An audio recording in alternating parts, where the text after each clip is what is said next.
కడప జిల్లా బద్వేల్ మున్సిపాలిటీ పరిధిలోని పోరుమామిళ్ల రోడ్డు అమ్మవారిశాలలో గత 3 రోజులుగా శ్రీమద్ కన్యకా పరమేశ్వరి వాసవి మాత అమ్మవారి ఆలయంలో అమ్మవారి ఆత్మార్పణ దినోత్సవ వేడుకలు అత్యంత వైభవోపేతంగా నిర్వహిస్తున్నారు. వేకువజాము నుంచి అమ్మవారికి ప్రత్యేక పూజలు, అభిషేకాలు, హోమాలు, వేద పండితుల మంత్రోచ్చరణల మధ్య శాస్త్రోక్తంగా నిర్వహించారు.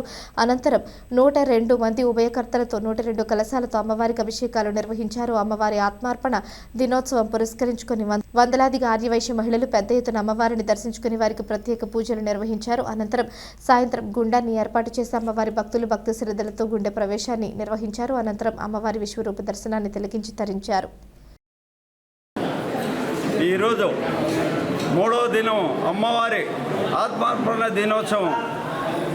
ఏమంటే 18, 19 ఉభయాలు ఆ నుంచి అమ్మవారికి చేయాల్సిన సేవలు అన్నీ జరిగిపోయాయి.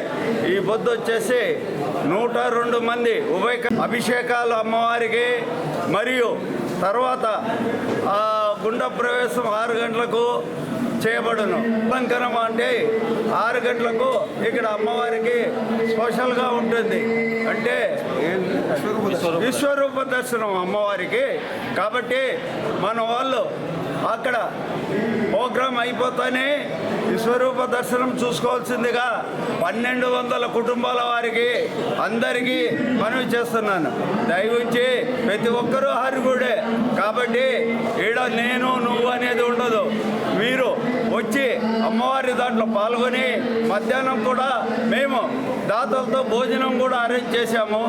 ఆ భోజనం భోంచేసి ఆ తర్వాత హోమం గుండం 3 గంటలకు తయారు చేస్తాము.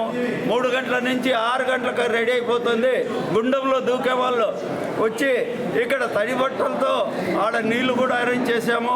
మీరు గుండంలో దూకేసి అది అయిపోతూనే అమ్మవారి విశ్వదర్శనం చేసుకొని సాయంత్రం 8 గంటలకు మళ్ళా మీరు ఇళ్ళకు పోయి చేసుకునేది లేకుండా టిఫిన్ కూడా మేము అరేంజ్ చేశాము.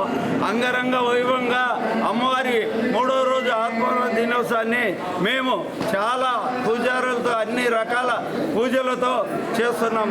కాబట్టి నేను ప్రజలు కోరేది ఏంటంటే సామరస్యంతో ఎలాంటి గలవాలు లేకుండా ప్రశాంతంగా చేసుకోవాలని కోరుతున్నాను. జై వాసవి.